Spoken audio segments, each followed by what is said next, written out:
Shalom, selamat malam Bapak dan Ibu yang terkasih di dalam Kristus, baik yang berada di dalam ruangan ini maupun yang berada di live YouTube. Selamat bertemu kembali pada acara pembelajaran firman Tuhan di kelas tema Adonai pada hari Kamis 31 Agustus 2023 yang akan disampaikan oleh narasumber kami yaitu Pak Titus Sanusa. Dengan judul temanya malam ini adalah semakin dekat, semakin kuat, semakin jauh, semakin rapuh. Baik, sebelum acara ini dimulai, mari kita awali berdoa terlebih dahulu. Saya minta kesediaan dari Ibu Heni untuk memimpin doa pembukaan. Dipersilakan Ibu. Ya, mari kita berdoa ya. Terima kasih untuk Bu Aling yang telah meminta saya untuk berdoa. Bapa Surgawi yang kami datang saat ini untuk memohon padamu ya Bapa. Untuk kami yang ada di Zoom Sema Adonai maupun yang ada di live streaming yang mengikuti acara kami saat ini, kami memohon ya Bapa untuk mengurapi kami satu persatu. Mampukan kami untuk belajar kebenaran firman-Mu. Melalui hamba-Mu, Pak Titus, yang akan menyampaikan firman ini kepada kami. Kami percaya Engkau telah mengurapi dia, Tuhan. Engkau telah mempersiapkan dia, sehingga pelajaran kami hari ini akan memberkati kami. Bapa Surgawi, kami percaya di menit-menit ke depan, baik moderator Sis Aling, baik tim IT yang bekerja di belakang layar, dan yang menyampaikan kebenaran firman-Mu, semua kami diberkati. Kami mau menyambut kebenaran firman-Mu Bapa, di dalam nama Tuhan Yesus. Amin.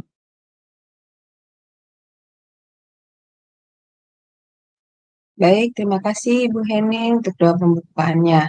Baik, saya akan menyapa terlebih dahulu narasumber kita yaitu Pak Titus. Shalom, selamat malam Pak Titus. Iya, suaranya Pak? Iya. Shalom, selamat malam. Masih belum terdengar ya Pak suaranya? Halo? Ya, sudah terdengar. Ya, kayaknya harus Shalom. pakai handset ya. Iya, shalom, selamat malam Pak. Bagaimana Shalom, kabarnya? selamat malam. Kabarnya luar biasa ya Pak. Jelas nggak suara saya, Bu? Iya, jelas. Oke, baik Pak. Saya persilakan waktu dan tempat pada Pak Titus. Salam Bapak Ibu, saudara sekalian, saya mengucapkan terima kasih yang sebesar-besarnya kepada Bu Heni, Bu Aling, dan kru semua. Pada kesempatan ini saya dipercayakan untuk sharing, ya, kita berbagi tentang kebenaran firman Tuhan. Jadi marilah kita semua orang-orang yang percaya semakin hari semakin giat, semakin saling mengingatkan kita kepada kebenaran, sehingga kita menjadi anak-anak terang di dalam dunia yang semakin gelap. Ya. Nah, pada malam hari ini saya sudah menyiapkan sebuah tema ya, yang diberikan.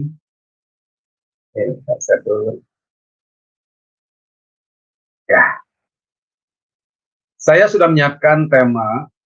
Awalnya tema ini cukup panjang sebenarnya. Ya. Jadi judulnya itu semakin dekat, semakin erat, semakin kuat. Semakin jauh, semakin rapuh, semakin jatuh. Dan mungkin ini juga bisa terjadi kepada siapa saja. Ini semacam sebuah teka-teki gitu ya. Ada dua pertanyaan yang saya mengharapkan ada jawabannya sama. Apa sih yang bisa semakin dekat, tetapi juga bisa jadi semakin jauh? Dan ini bisa terjadi kepada setiap pribadi orang yang percaya maupun yang tidak percaya. Kalau seandainya saya kasih suatu teka-teki, saya mohon Sis Aling bisa menjawab gitu ya, Bapak keluar ya. Masih Pak di dalam? Oh ini masih ada ya? Masih. Oke. Pak masih terlihat, iya. Oke, masih terlihat. Kalau misalnya saya udah nggak lihat. Kenapa ya? Kok bisa nggak terlihat ya? Berarti layar komputernya Pak. Oh, Jesus. Iya, ada masalah. Oke, sorry. Approve. Oke, approve. Ya, sebentar ini kok ada ini. Kok nggak kelihatan di saya ya? Ya, Banyak. di Bapak tidak terlihat, tapi di kami terlihat Oh ya, Pak sudah dapat. Titusnya. Iya. Kenapa? Saya di ini ya. Tapi Oke. bisa, tadi kelihatan kok. Nah, tapi Coba di saya dia- nggak kelihatan. Oh, Iya, mungkin seperti kayak saya bosan itu. ya, Pak. Oke, ya udah. Berarti coba diulangi lagi, Pak. Ya, thank you. Oke, coba saya ulang lagi ya. Ini karena saya tidak jelas, dia nggak ada kelihatan itunya, Mbak. Itunya. Kok nggak ada ya? Sorry. Kok jadi keluar ya? Aduh, Tuhan. Sebentar saya cari dulu ya.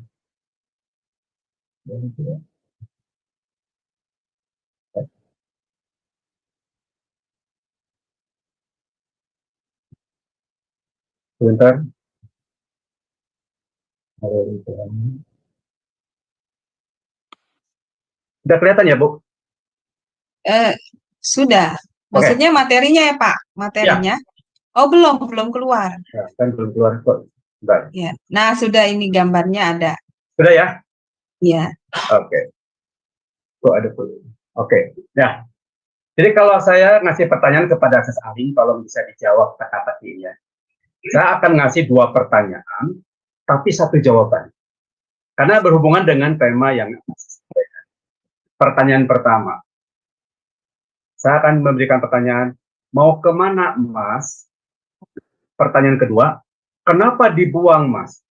Bisa nggak Ses Aling memberikan jawaban? Apa jawabannya? Tapi 1 jawaban.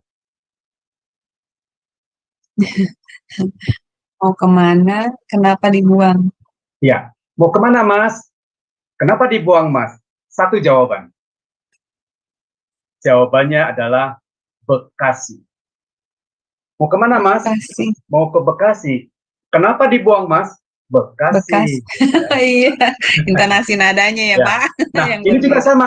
Semakin dekat, apa yang bisa menyebabkan manusia semakin dekat dengan Tuhan, tapi sekaligus bisa menjadi jauh dengan Tuhan. Nah, yaitu ternyata yang bisa mendekatkan kita dengan Tuhan atau bisa menjauhkan dengan Tuhan, yaitu permasalahan hidup. Ada orang yang dengan masalah hidup dia akan mendekatkan diri dengan Tuhan. Tapi justru dengan permasalahan hidup, dia bisa menjauh dengan penderitaan manusia dalam setiap hari. Ada yang bisa mendekatkan diri kepada Tuhan. Bahkan ada yang bisa menjauhkan diri kepada Tuhan. Kesulitan hidup juga sama. Ada yang bisa kita mendekatkan diri semakin kuat, semakin teguh di dalam Tuhan.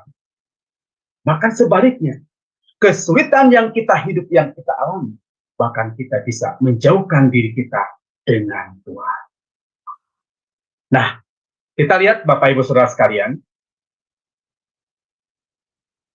kita ketahui bersama, seperti Bapa sayang kepada anak-anaknya, demikian juga Tuhan sayang kepada orang-orang yang takut akan Dia. Sebab Dia sendiri tahu siapa diri kita.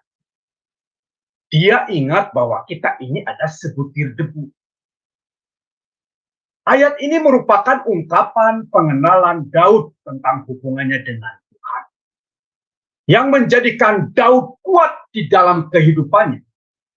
Daud ingin memberikan gambaran yang indah kepada setiap orang percaya bahwa Tuhan itu seperti Bapa yang sayang kepada anak-anak. Gambaran Bapa dan anak adalah gambaran hubungan yang sangat dekat sebab ada ikatan darah di dalam. Maaf Pak Titus, PPT-nya belum kelihatan ya? Nah, kan hilang lagi ya? Ya. Iya, belum kelihatan Pak. Oke, sebentar saya ulang lagi ya. Belum kelihatan ya? Iya.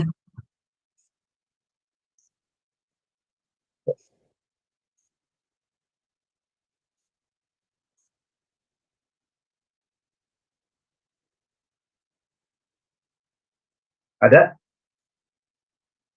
Judulnya doang, Pak Titus. Judul thumbnailnya. Iya, ini. Sudah kelihatan ya? Ya. Sudah? Nah, ya Pak. Ya, sip. Ya. Ya, oke ya. Ya. Ini belum? Ya. Oke. Jadi Bapak Ibu sekali lagi, gambaran yang dekat antara orang percaya dengan Tuhan. Ini ditegaskan juga oleh ikatan darah melalui pengorbanan Yesus di kayu salib. Efesus 2 ayat 13 mengatakan demikian. Coba saya. Ya. Tetapi sekarang di dalam Kristus Yesus, kamu yang dahulu jauh sudah menjadi dekat oleh darah Kristus. Kita semua sudah menjadi dekat dengan Tuhan. Sebab segala dosa dan pelanggaran kita yang membuat kita jauh dan terpisah dari Allah telah diampuni dan ditebus oleh darah Yesus. Melalui tetesan darah Yesus, Tuhan menunjukkan kasih-Nya kepada kita. Roma 5 ayat 8. Akan tetapi Allah menunjukkan kasih-Nya kepada kita oleh karena Kristus telah mati untuk kita ketika kita masih berdosa. Jadi seharusnya setiap orang percaya itu hidup dekat dengan Tuhan. Jangan lemparkan alasan karena masih ada kesibukan atau karena keadaan tertentu. Jika Tuhan masih memberi waktu dan kesempatan kepada kita untuk hidup, itu berarti Tuhan mau kita menjalin hubungan yang dekat dengannya. Setiap kita wajib hidup dekat dan intim bersama Tuhan. Sebab dengan demikian, kita akan tetap memelihara ikatan darah di dalam hidup. Saudaraku yang kekasih, tidak ada seorang pun manusia yang bebas dari permasalahan hidup, yang bebas dari penderitaan, susah dan senang, sakit dan sehat, itu adalah bagian dari hidup manusia. Semua orang, baik orang yang percaya ataupun tidak percaya, pasti akan mengalami. Kita yakin bahwa penderitaan dan kesulitan itu suatu ketika, suatu saat pasti akan berlalu. Tidak akan selamanya kita akan di dalam penderitaan. Masalahnya, saat penderitaan itu datang, saya sampaikan tadi, apakah kita akan lebih dekat dengan Tuhan, mengandalkan Tuhan, atau kita akan jauh dari Tuhan karena kecewa, karena masalah yang kita hadapi sepertinya tidak pernah pas dari kehidupan. Kita tidak perlu berputus asa, saudara, tapi kita terus menghadapinya bersama dengan Tuhan. Kita semakin dekat dengan Tuhan. Untuk itu, sebagai anak Tuhan, kita harus punya sikap yang tepat untuk tetap setia dekat dengan Tuhan.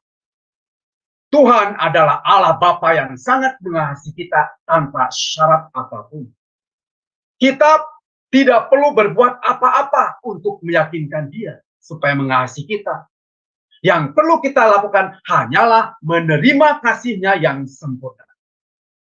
Marilah kita datang dan mendekat kepada.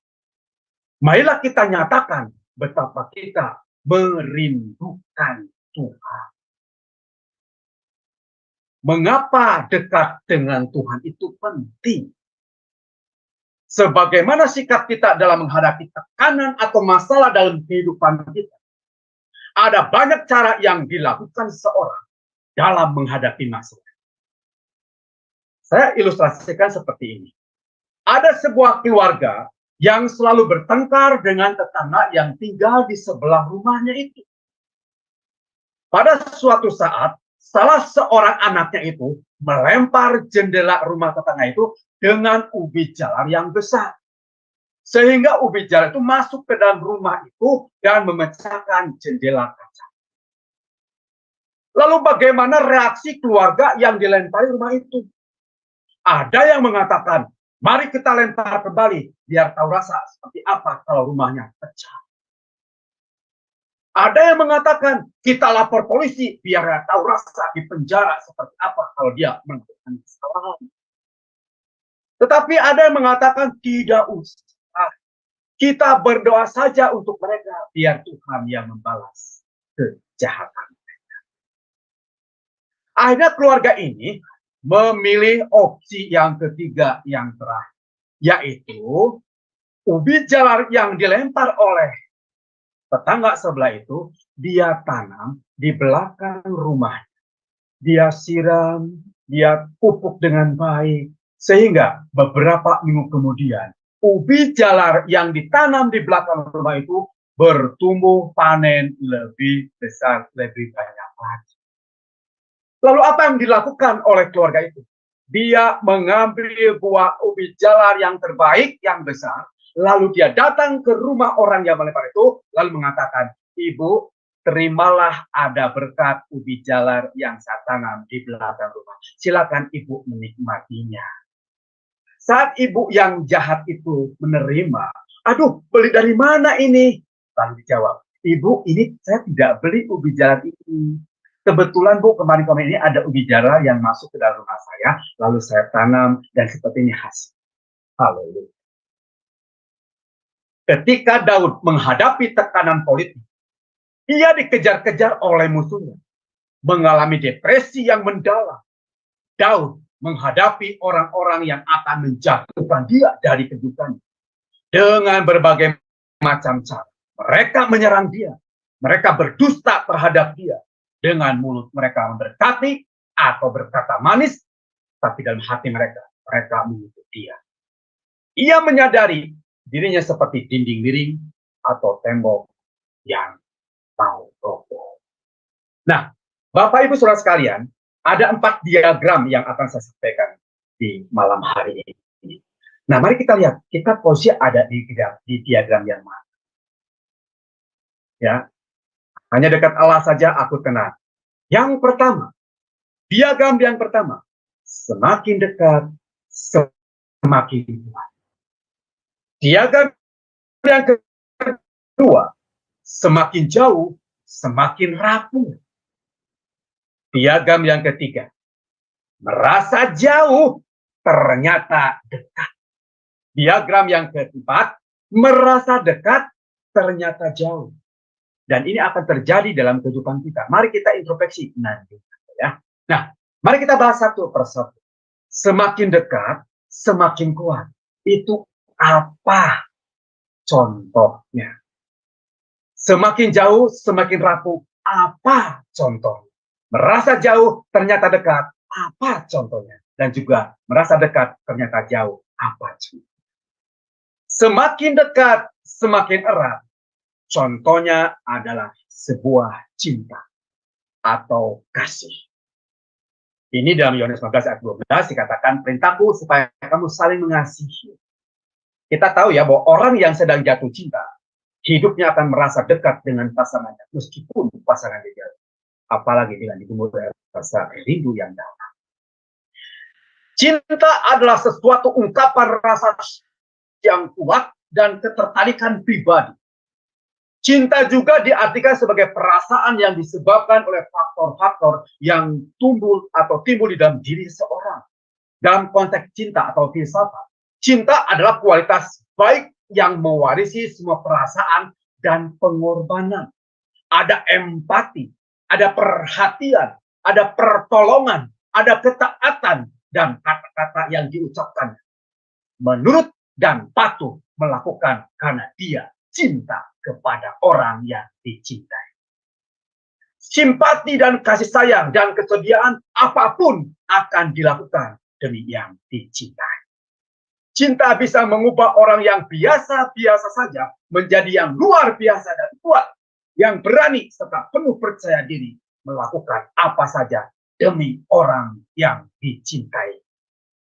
Bisa jadi cinta merupakan kekuatan terhebat yang dimiliki manusia dalam menjalani proses kehidupan. Tidak ada yang mustahil untuk cinta sejati. Cinta membuat kita menjadi dekat dan semakin erat, semakin kuat dengan orang yang dicintai. Ciri-ciri orang yang sedang jatuh cinta. Merasa senang berada dekatnya. Ada rasa ingin membahagiakan orang yang dicintai. Ada perasaan selalu rindu dia. Dan merasa senang jika mengingat dia. Ingatan tentang dia selalu ada di dalam pikiran. Mau makan, ingat dia. Mau tidur, ingat dia. Mau apapun, ingat dia. Jadi hati dia semakin dekat, semakin dekat. Ada rasa ketertarikan dan kekaguman terhadap dia. Ialah karena dia yang buat dia kagum. Menjalin komunikasi dengan sehat dan baik. Rela berkorban demi cinta. Dengan kekuatan cinta, dua hati kita bisa mencerahkan seluruh dunia. Cinta dan kasih sayang adalah kebutuhan, bukan kemewahan. Tanpa mereka, manusia tak dapat bertahan. Cinta adalah kunci utama yang membuat gerbang kebahagiaan keluarga, teman, dan sahabat. Obat untuk semua penyakit dan kesalahan, kepedulian, kesedihan, dan kejahatan kemanusiaan, semua terletak pada satu kata, yaitu cinta. Adalah vitalitas ilahi yang di mana-mana menghasilkan dan memuliakan kehidupan. Kebahagiaan tertinggi dalam hidup adalah keyakinan bahwa kita dicintai dan mencintai. Karena itu Bapak Ibu Saudara sekalian, cintailah Allahmu, kasihilah Allahmu dengan segenap hati. Lalu apa contoh semakin jauh semakin rapuh? Semakin jauh semakin rapuh, yaitu kebencian, iri hati, dan dendam. Saya mohon mungkin Saudara Ling bisa membacakan Yohanes 3 ayat 16 sampai 18, Bu. Ya, sebentar ya Pak. Ya. Yohanes 3 ayat 16 sampai 18. Yohanes 3 ayat 16.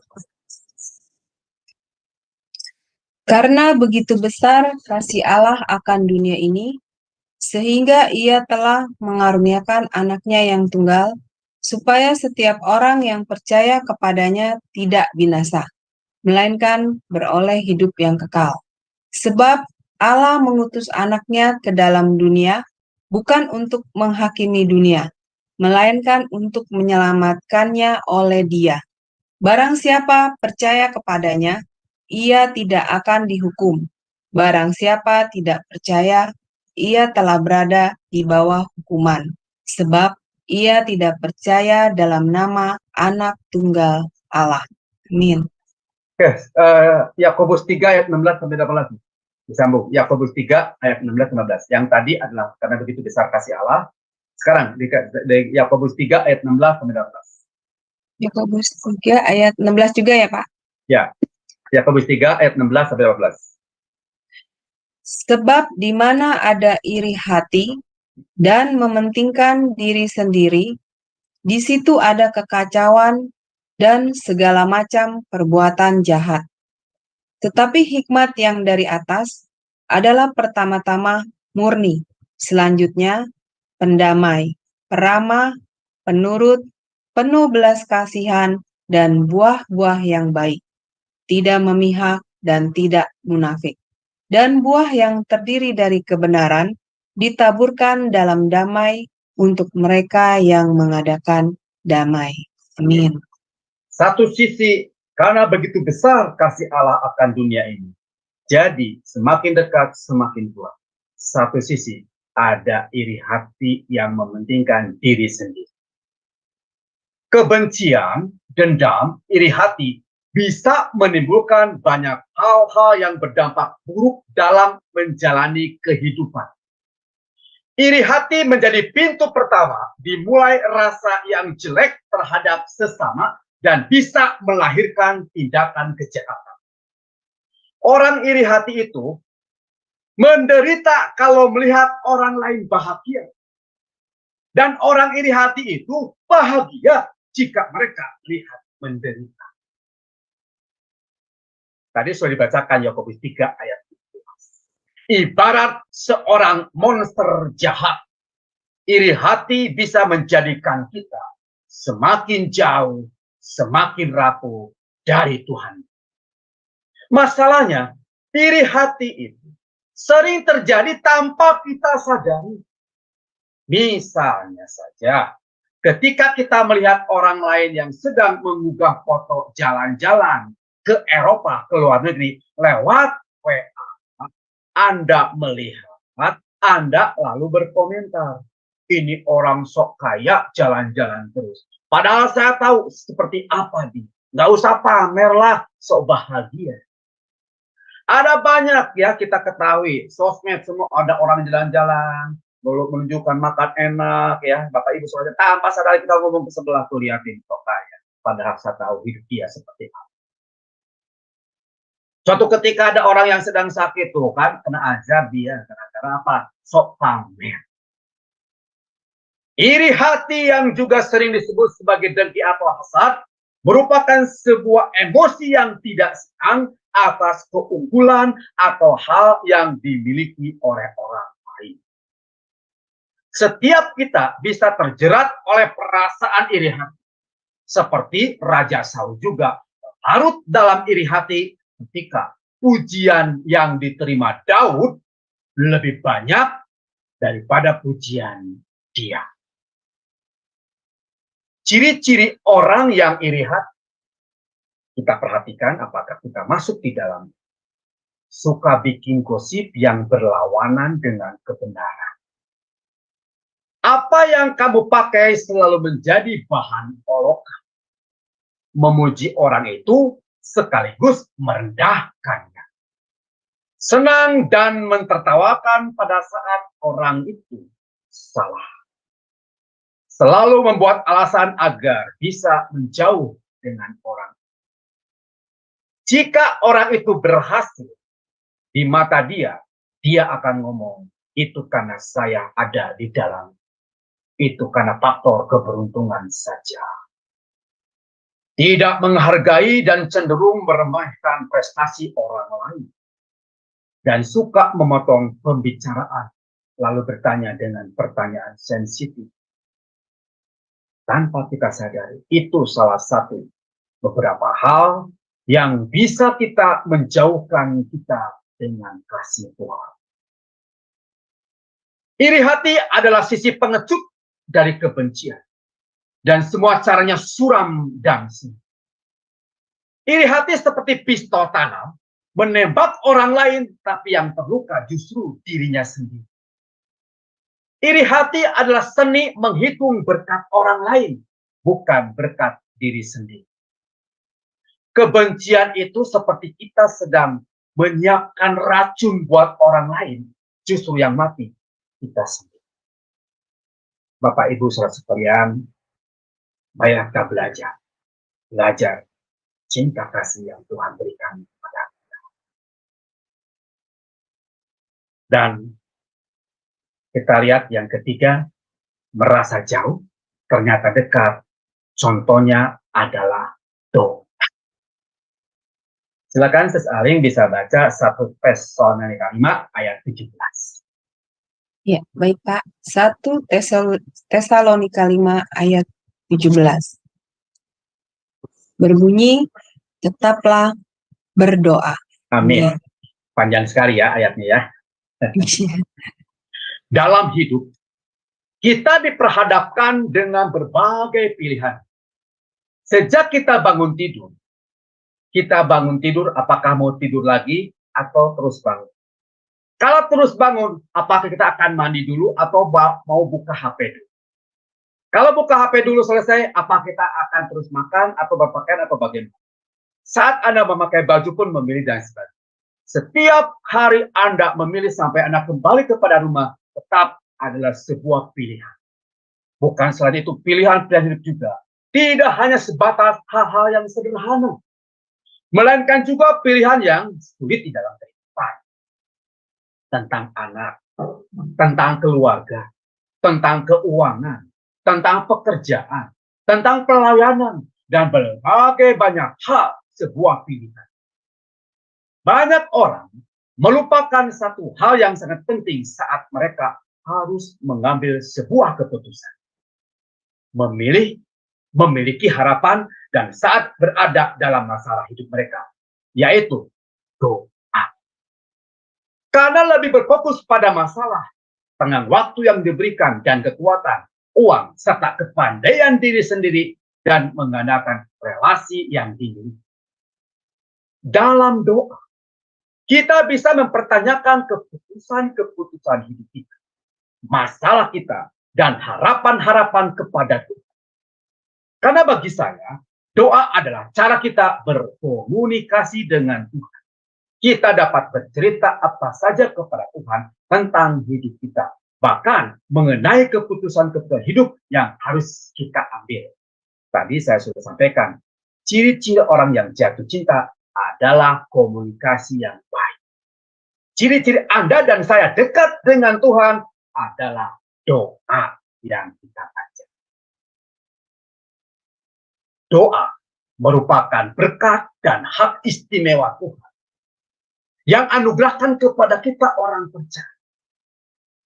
Saat kita berdoa, kita menundukkan hati kita, memusatkan pikiran kita, dan kita berserah penuh pada belas kasih Tuhan. Dalam doa, kita memuji kebesaran dan keagungan Tuhan. Dalam doa kita mengaku semua kesalahan dan dosa kita. Dan dalam doa kita menaikkan permohonan atau permintaan kepada Tuhan. Dan dalam doa kita selalu senantiasa mengucapkan syukur kepada Tuhan atas berkat-berkat yang Tuhan berikan dalam setiap waktu. Akibat penuh dengan fakta, Alkitab penuh dengan fakta bahwa betapa doa itu penting, berkuasa, dan efektif. Masih ingatkah pada saat Musa berdoa di Laut terbelah? Saat berdoa, laut terbelah menjadi dua. Masih ingatkah Nabi Elia berdoa kepada Tuhan supaya tidak turun hujan selama 3,5 tahun? Apa yang terjadi? Tidak terjadi hujan turun selama 3 tahun. Dan masih banyak mujizat-mujizat yang terjadi di dalam Alkitab akibat doa. Ciri-ciri orang yang selalu berdoa. Ingat Bapak Ibu, perhatikan. Dalam hatinya, saya sungguh membutuhkan Tuhan. Karena saya manusia lemah. Pertama, kita sadari, saya butuh Tuhan. Kalau Anda dan saya butuh Tuhan, Anda harus berdoa. Karena kita sadar, kita ini manusia lemah. Yang kedua, saya dan Anda selalu mengucap syukur dalam segala hal karena Tuhan itu baik. Anda diberkati, Tuhan itu baik. Anda tidak diberkati, Tuhan itu baik. Anda sehat, Tuhan itu baik. Anda sakit, Tuhan itu baik. Itulah tandanya kita bersyukur kepada Tuhan. Karena Tuhan itu baik. Yang ketiga, suka membaca dan merenungkan firman Tuhan. Bukan hanya saja membaca, tapi merenungkan firman Tuhan. Supaya apa? Supaya menjadi rema di dalam kehidupan kita. Ada banyak Bapak Ibu saudara sekalian. Coba Bapak Ibu, pada saat Anda sedang khawatir, tiba-tiba ingat, oh iya, firman Tuhan mengatakan, jangan kamu khawatir. Di dalam khawatir, katanya khawatir ada 365 kata. Sabar dan setahun, oh iya, kita tidak berkhawatir. Kenapa? Karena Tuhan berjanjikan. Dari mana? Dari firman Tuhan yang kita baca dari kita. Saya imani Tuhan, Engkau sudah berjanji untuk memberkati kami, untuk melindungi kami, meskipun saat Anda mengatakan begitu, keadaan Anda tidak seperti yang diharapkan. Percayalah, janji firman Tuhan. Ada banyak kesaksian mujizat yang terjadi dalam kehidupan bagi orang yang sungguh-sungguh membaca, merenungkan, dan mengimani firman Tuhan. Hatinya selalu memuji dan menyembah Tuhan. Saya, kalau malam hari ada TikTok atau snack, ada pujian. Ini yang membuat hati saya merasa nyaman dan tenang. Ada pujian. Segala perkaraku kuserahkan padamu. Allah pembelaku, menguatkan, ya Tuhan Engkau pembela. Ada pujian yang menguatkan saya. Seperti Bapa sayang anaknya.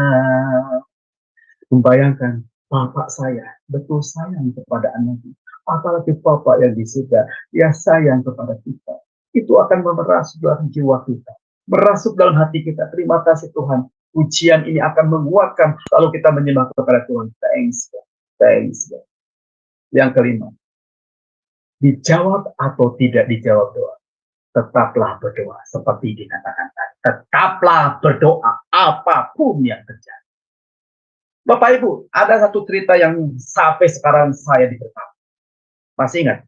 Sadrak, Mesak, dan Abednego.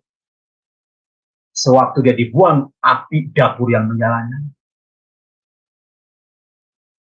dia mengatakan, hai Tuanku Raja yang saya hormati, saya dibuang ke dapur api. Seandainya Tuhan tolong saya, Dia pasti akan tolong saya. Tapi seandainya Tuhan tidak tolong saya, hai Tuanku, saya tetap percaya kepada Tuhan. Apa yang terjadi mujizatnya? Ada orang keempat. Dia datang justru tidak memadamkan api. Kan harusnya logikanya dipadamkan dong api. Justru dia ada di tengah-tengah api sama-sama mereka. Dan apa yang terjadi? Mereka tidak terbakar. Masalah boleh terjadi, bukan masalah dilenyapkan. Masalah boleh terjadi, tapi Yesus Allah kita ada di tengah-tengah masalah. Dia yang akan menyelesaikan masalah. Dan masalah tidak membakar hidup Anda dan saya. Justru masalah kita akan dilenyapkan bersama Tuhan Yesus. Kita tarik keluar dari api masalah. Terpuji nama Tuhan. Doa itu bukan untuk mengingatkan Allah tentang masalah yang sedang kami hadapi. Tapi doa adalah mengingatkanmu atau saya akan siapa Allah. Jangan pernah menyerah untuk berdoa kepada Allah. Mungkin doamu tidak terjawab sekarang ataupun bulan depan. Tapi itu pasti akan terjadi saat Allah mengetahui saat yang tepat untuk Anda dan saya. Zaman sekarang banyak handphone yang canggih dan mahal. Luar biasa. Tapi tetap alat komunikasi yang paling ampuh dan luar biasa tetaplah doa. Menangislah dalam deritamu jika engkau ingin menangis. Karena air mata adalah doa di saat engkau tak mampu lagi berbicara. Merasa dekat ternyata jauh adalah kesombongan. Ini salah satu, merasa dekat tapi jauh adalah kesombongan. Silakan Tes Aling baca 1 Korintus 4 ayat yang ke-6. Ya, baik Pak. 1 Korintus 4 ayat yang ke-6. Rendahkanlah dirimu, saudara-saudara. Kata-kata ini aku kenakan pada diriku sendiri dan pada Apolos, karena kamu, supaya dari teladan kami kamu belajar. Apakah artinya ungkapan, jangan melampaui yang ada tertulis, supaya jangan ada di antara kamu yang menyombongkan diri dengan jalan mengutamakan yang satu daripada yang lain. Amin. Amin. Banyak orang yang merasa bangga dengan apa yang mereka miliki sekarang. Saat mereka kaya dengan ilmu ataupun harta, kecenderungan dosa membuat manusia sulit untuk berbagi dan takut tersaing. Ketika menjadi sombong, semakin haus dengan pujian dan merendahkan orang lain, kesombongan dapat menjadi bumerang bagi diri kita sendiri. Saat kita sombong, kita menjadi egois, tidak membutuhkan orang lain. Bagaimana saat ini kita mengalami kesukaran? Dapatkah kita meminta pertolongan kepada kesombongan itu? Kesombongan dapat menjadi alat pembunuh untuk diri kita sendiri. Kesombongan yang kita miliki dapat melukai perasaan orang lain di sekitar kita. Saya percaya Bapak Ibu Saudara sekalian, tidak akan ada orang yang mengatakan saya sombong. Tidak ada orang yang mengatakan saya egois. Justru jangan sampai melalui batas yang tertentu. Pernahkah Bapak Ibu sudah mengatakan, siapapun, maaf ya, saya tidak bermaksud sombong. Maaf ya, saya tidak bermaksud pamer harta. Maaf ya, tapi dengan ungkapan. Suatu ketika Anda tampil, Anda menyampaikan renungan atau pujian, turun ke bawah. Dek, gimana pujian saya tadi? Nak, gimana firman Tuhan saya? Bagus nih. Ada yang kurang. Anda dan saya tanpa sadar sedang menjadi sebuah kesombongan di dalam diri. Jangan ada di antara kamu yang menyombongkan diri, mengutamakan orang yang hati-hati Bapak Ibu. Kebanyakan orang tidak menyadari bahwa dirinya sombong. Kesombongan pandai menyembunyikan diri di balik kerendahan hati. Tetapi sebenarnya kerendahan hati palsu. Oleh karena itu, mari kita mohon terang Roh agar dapat mengenali diri kita yang sesungguhnya. Kesombongan sangat bertolak belakang dengan kasih seperti Yohanes tadi. Kasih memiliki tangan untuk menolong orang lain. Memiliki kaki untuk menopang yang lemah. Memiliki mata untuk melihat penderitaan dan kebutuhan orang lain. Dan memiliki telinga untuk mendengar dan keluhan orang lain. Ciri-ciri orang yang sombong. Tidak suka nasihat orang lain. Tidak mau menghargai pendapat orang lain. Merasa dirinya paling benar. Suka pamer dengan kata-kata halus seperti tadi. Maaf ya, saya tidak bermaksud menyombongkan diri. Maaf ya, saya tidak bermaksud, tapi ini memang kenyataan yang saya dapatkan. Maaf ya. Mudah terbawa emosi suatu ketika ada orang memberikan saran dan masukan. Lu nggak tahu apa-apa. Dan suka pujian. Dan kalau tidak dipuji, suka mencari pujian. Orang sombong merasa kebenarannya hanya miliknya sendiri. Sehingga sulit menerima pendapat orang lain. Jangan sombong hanya karena kaya. Jangan berkecil hati karena terlahir miskin. Semua hanya tamu di dunia ini. Rendah hatilah, wahai sahabat. Jangan sombong dengan apa yang kita miliki. Karena tak ada jaminan itu akan bertahan lama. Suatu saat akan ada waktunya. Orang yang sombong selalu dikalahkan dengan orang yang rendah. Mungkin tidak sekarang, tapi pasti. Hidup ini kadang berbalik. Yang luar biasa berlagak biasa, ya, dan yang biasa saja malah berlagak luar biasa. Bapak, Ibu, saudara-saudaraku yang kekasih, semakin kita dekat, semakin kita erat, semakin kita kuat, justru itulah yang harus kita lakukan. Ada yang semakin jauh, semakin rapuh, dan semakin itu yang harus kita tinggalkan. Jadi Bapak Ibu Saudara sekalian, inilah yang kita inginkan. Jadi supaya kita dekat dengan Tuhan, justru dimulai dengan doa.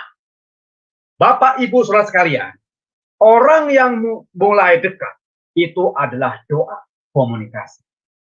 Semakin jauh, semakin rapuh, semakin jatuh, justru dimulai dengan dosa. Saya ingin memberikan sebuah ilustrasi, hati-hati dengan dosa. Ini kisah nyata juga sebenarnya ya. Kisah terjadi tanggal 1 September 1983. Bapak Ibu mungkin bisa tahu ya. Ada pesawat Korea Airlines penerbangan 007 sedang dalam perjalanan dari New York City ke Seoul. Pesawat tidak melewati jalurnya setelah mengontrak traffic control di Alaska. Rupanya ada kesalahan kecil pada komputer navigasi yang tidak diketahui oleh para awak pesawat. Arah penerbangan itu bergeser 1,5 derajat saat berangkat. Cuman 1,5 derajat. Ini diakibatkan kru lupa menyetel autopilot ke model yang benar, yaitu model INS. Melainkan tetap di model yang lain, heading gitu ya. Skenarionya lain adalah kru sudah memasang model INS. Namun pesawat tetap keluar jalur. Karena penyimpangan sudah melebihi batasan pada komputer pesawat, perjalanan sudah menempuh tanpa sadar 100 mil. Akhirnya para awak baru menyadari ada kekeliruan navigasi. Setelah menyadari melalui jalur yang salah, grup pesawat mencoba mengalihkan jalur pesawat ke jalur yang benar. Saat menyadari berada di jalur yang salah, pesawat itu, Bapak Ibu Saudara sekalian, berada di atas pangkalan militer Uni Soviet. Radar Uni Soviet menunjukkan bahwa Korean Air 007 adalah pesawat mata-mata. Soviet lalu mengirim beberapa pesawat Sukhoi Su-15. Persenjataan pesawat Sukhoi Su-15 tersebut adalah salah satunya rudal anti baja. Bayangkan, pesawat yang aluminium ditembak dengan rudal anti baja. Akibatnya, api kuning menyala di bagian pesawat itu. Kemudian, pesawat itu tidak seimbang dan pesawat itu terbelah menjadi dua bagian. Sebelum pesawat jatuh, pesawat sempat mengontak ke toko kontrol tower dan menunggu sekitar sekeliling Jepang gitu ya. Pesawat lalu jatuh ke laut Ostak gitu ya, 12 menit kemudian. Peristiwa ini menewaskan 240 penumpang dan 29 awak. Menurut etisi, Korean Air 007 tak seharusnya melewati pangkalan Soviet. Seharusnya melewati pesawat jalur Samudra Pasifik dan Jepang. Kita bisa mengambil makna dari cerita ini. Betapa sering kita membiarkan perbedaan melenceng 1 derajat dalam kehidupan kita. Kita membiarkan standar moral bergeser sedikit demi sedikit lebih rendah dari apa yang kita ketahui sebagai kebenaran. Membiarkan iri hati, kebencian dan dendam, serta kesombongan dan egois hidup berjalan di dalam hidup kita. Perlahan namun pasti tanpa disadari menurunkan standar hidup dan terseret dalam dosa yang lebih besar. Kita berpikir karena sedikit tidak akan pengaruh. Salah besar. Kata sedikit jika dibiarkan terus-menerus maka akan menjadi kebiasaan dan menjadi juga dosa besar. Orang berharap kita ingin masuk ke dalam surga, tetapi membiarkan hidup melenceng ikut dosa. Kita berpikir, Tuhan pasti mengerti. Sayang, tidak demikian. Kompromi dengan dosa adalah bukti bahwa kita tidak taat kepada Tuhan. Bapak, Ibu, Saudaraku yang kekasih di dalam nama Tuhan. Supaya kita semakin dekat, semakin kuat, semakin erat di dalam Tuhan. Apa yang harus kita lakukan? langkah-langkah yang harus kita lakukan. Di sini ada gambaran ya. Ada spons, ada air dan spons. Saya mau bertanya ke Sis Henny. Kalau spons dimasukkan ke air, pertanyaannya, apakah spons masuk ke dalam air atau air masuk ke dalam spons? Sekali lagi ya, kalau spons saya masukkan ke air, pertanyaannya, apakah spons masuk ke dalam air atau air masuk ke dalam spons? Setahu saya, air masuk ke dalam spons. Oke. Terus Ali mungkin mau Pak? Kalau saya jawabannya justru spons masuk ke dalam air. Oke. Ya, nanti kita jawab ya. Coba lihat Yakobus 4 ayat 8a. Ya, Yakobus 4 Yakobus 4 ayat 8a. Yakobus 4 ayat 8.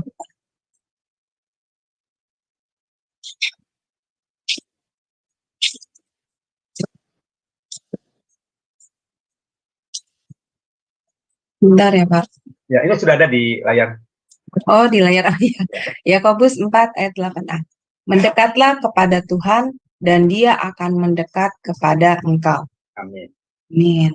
Bapak Ibu pernah nggak nonton film Kejar Adaku Kau Kutangkap? Aku yang dikejar tapi kau yang ditangkap. Kejar adaku, kau kutangkap. Ya. Pertanyaan kembali yang tadi, apakah spons masuk ke dalam air atau air masuk ke dalam spons? Jawabannya adalah dua-duanya. Mendekatlah kepada Tuhan, Dia yang akan mendekat kepada kita. Mendekat kepada Tuhan, Tuhan akan mendekat kepada kita. Jadi Bapak Ibu Saudara sekalian, Tuhan selalu menyiapkan diri kita untuk orang-orang yang mendekat. Jadi disambut bersama-sama. Jadi carilah Tuhan dengan kesungguhan, maka Dia akan mendekat. Jadi air dan spons itu sama-sama masuk. Ya, oke. Nah, jadi bagaimana kita, Anda dan saya, bisa lebih dekat dengan Tuhan, lebih erat dengan Tuhan, dimulai dengan berdoa. Kan pertanyaannya, loh Pak, kenapa dimulai dengan doa? Saya sangat miris dengan doa-doa orang sekarang. Banyak orang doa zaman sekarang, justru orang banyak meninggalkan doa. Saya ini akan mengambil sebuah riset tentang doa di Indonesia. Sangat sedih. Beda dengan tahun 70-80. Ini saya ambil dari data ya, data yang dari Bilangan Riset. Anda bisa search di Google, Bilangan Riset. Hasilnya seperti apa? Nah, ini dia. Tahukah Anda? Berdasarkan survei Bilangan Riset, ini meneliti 4.095 orang remaja pemuda Kristen di Indonesia. 2 dari 5 remaja Kristen belum tentu berdoa seminggu sekali. Inilah hasilnya. Apakah doa hanya sekedar kebiasaan yang menjadi ucapan hafalan tanpa pemaknaan? Berapa banyak dari kita yang secara otomatis berdoa secara pribadi? Makan, tidur, jalan. Coba kita introspeksi. Doa seperti mantra. Doa yang diucapkan berulang-ulang dan tanpa diresapi dalam iman. Mantra. Tuhan terima kasih buat berkat Tuhan. Amin. Tuhan terima kasih. Amin. Tuhan terus begitu. Tanpa dan jadi ucapan hafalan tanpa makna. Apakah generasi muda masa kini hanya berkomunikasi dengan Tuhan ketika butuh saja? 2 dari 5 orang Kristen berdoa belum tentu seminggu sekali. Begitu miris. Kenapa Bapak Ibu Saudara sekalian begini terjadi? Ini kenapa orang Kristen susah berdoa. 1. Saya terlalu sibuk dengan kegiatan sehari-hari. 2. Saya tidak tahu bagaimana untuk melakukan doa dengan benar. 3. Saya lebih mementingkan main HP daripada doa. 4. Doa hanya mengubah kita, bukan situasi. Padahal diharapkan situasi berubah, berkat datang, masalah diselesaikan. 3. Suara saya terdengar tidak bagus ketika saya berdoa, malu. 4. 6 ya. Saya lebih suka membuka media sosial daripada doa. Introspeksi. Allah tidak menjawab doa saya. Lebih baik diam saja, percuma saya berdoa. Ada banyak orang sekarang bangun tidur, apa yang diambil? HP. Yang dibuka, WA. Zaman dulu, kemenangan. Yang kedelapan, lagi banyak masalah, hati saya tidak siap untuk berdoa. Jadi sebenarnya orang itu harus berdoa dengan hati tenang. Gitu. Ya. 9, saya malu karena nanti diejek kalau saya berdoa. Saya tidak tahu bagaimana memulai berdoa. Saya bosan kalau berdoa karena tidak efektif dan tidak ada hasil. Mungkin sama dengan tadi ya. Saya malas kalau berdoa karena buang waktu saya. Saya akan simpulkan. Kesimpulan. Kenapa orang Kristen susah berdoa? 1. Beberapa orang Kristen tidak berdoa karena mereka mempunyai kasih yang sepenuhnya tidak benar. Suam-suam. Seperti tadi, kalau ada orang yang mencintai pasangannya setengah-setengah, jamin dia tidak akan memperhatikan. Jamin komunikasi akan terhalang. Maaf, saya lagi sibuk, saya boleh lagi ya. Contoh, doa orang tua tanpa putus, selalu berdoa. Anaknya, maaf mah, lagi sibuk sebentar saya ya. Nanti kalau santai, orang tua menunggu dengan sabar. Kalau Anda dan saya sungguh punya Tuhan, cinta Tuhan, doa tetap dilakukan. Yang kedua, beberapa orang Kristen tidak berdoa karena mereka tidak memiliki skala prioritas. Penyebab pertama mengapa kita sulit berdoa, karena kita kurang dapat mengatur waktu dengan baik, apalagi zaman sekarang cukup teknologi menyerap waktu dan sebagainya. Kesibukan, pekerjaan, sehingga lebih banyak mengatur untuk pekerjaan yang lain daripada berdoa. Penyebab yang kedua, mengapa kita sulit berdoa? Karena seringkali kita kehilangan keseimbangan hidup. Mana yang lebih baik lagi? Ini dulu ya, keseimbangan hilang. Yang ketiga, penyebab ketika kita kehilangan doa, karena kita tidak mementingkan doa, lebih mementingkan tindakan langsung. Sudahlah yang praktis saja, instan jadi. Kayak tadi kan, doa membuang waktu, doa tidak mengubah saya, mengubah situasi dan sebagainya. Doa tidak ada jawaban. 3. Kenapa kesimpulan banyak orang tidak berdoa? Karena mereka terbiasa tanpa doa. Ini Bapak Ibu Saudara sekalian. Kalau sudah dibiasakan tanpa berdoa, maka suatu ketika dia suruh berdoa jadi beban. Marilah Bapak Ibu Saudara sekalian, biasakanlah berdoa. Saya tanya kepada Bapak Ibu Saudara sekalian, orang yang sering ke gereja, setiap hari ke gereja, rindu ke gereja, suatu ketika dia tidak ke gereja sekali lagi. Apa di dalam hatinya? Ada perasaan yang hilang. Ada perasaan yang, aduh Tuhan kok aku nggak kerja, aduh hilang. Itu rasanya ada rasa kangen. Rasanya kalau hari Minggu dia senang ke gereja beribadah. Betul. Itu apa? Artinya dia sudah ikut ibadah. Kemudian beberapa orang Kristen karena mereka tidak percaya lagi dengan doa mereka, mengerikan. Zaman sekarang seperti itu. Ya. Mengapa kita harus berdoa? Yang pertama, Tuhan menghendaki memang kita harus berdoa. Doa bukanlah aturan atau juga kewajiban yang Tuhan beri, bebankan kepada kita. Melainkan merupakan kehendak dan keinginan Tuhan agar kita berdoa. Jika doa merupakan aturan yang harus dilakukan setiap orang percaya, maka kita berdosa jika kita tidak berdoa. Mengabaikan doa adalah kebodohan yang besar yang bisa dilakukan oleh orang Kristen. Hal ini bukanlah soal dosa atau bukan, tapi merupakan kerugian besar karena berkat rohani yang Tuhan sediakan pada orang Kristen sangat Anda hilang. Yang kedua, agar kita semakin mengenal. Kita akan mengenal seseorang ketika berkomunikasi. Kita akan mengenal seseorang ketika kita berkomunikasi dengan dia. Pacar kita, ibu kita, saudara kita. Sama halnya dengan doa. Sebagai sarana kita membangun komunikasi dengan Tuhan, kita akan semakin mengenal Tuhan. Semakin bersandar padanya. dan semakin bergantung kepada Tuhan. Tentu pengenalan akan Tuhan melibatkan pemahaman akan kebenaran Alkitab. Maka dari itu, doa tidak boleh dipisahkan dengan kebenaran Alkitab. Mengapa komunikasi harus berjalan dua arah? Tuhan berbicara melalui firman-Nya, sementara kita berbicara melalui doa. Yang ketiga, karena iblis sedang berusaha menghancurkan orang-orang percaya. Sejak kita menjadi Kristen atau murid Kristus, kita menjadi sasaran atau target utama iblis. Setan akan melakukan segala macam cara untuk menghancurkan kita tanpa ampun. Itulah sebabnya Tuhan sangat menginginkan kita berdoa demi kebaikan kita, agar kita terhindar dari jerat iblis. Tetaplah berdoa. Yang keempat, karena doa adalah kebutuhan yang tadi bilang.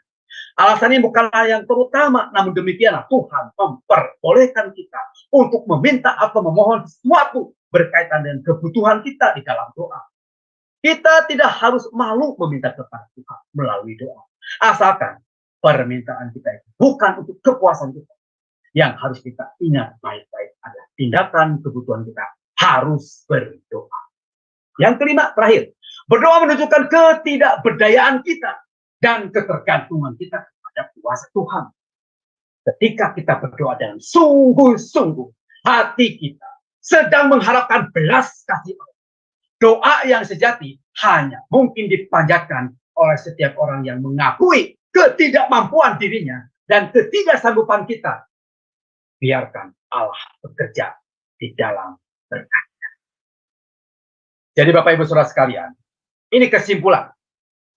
Kesimpulan bagaimana kita harus semakin hari, semakin dekat, semakin erat, semakin kuat. Yang pertama dimulai dengan berdoa. Anda dan saya dimulai dengan berdoa. Ada rasa bahwa saya pribadi sangat membutuhkan Tuhan. Membaca dan merenungkan firman Tuhan. Selalu mengucapkan syukur senantiasa dengan pujian dan penyembahan. Memiliki iman yang benar. Jawab, tidak dijawab, tetaplah kita berdoa. Setelah Anda rutin terbiasa dengan berdoa, lalu Anda akan mendapatkan, memiliki cinta kasih Tuhan.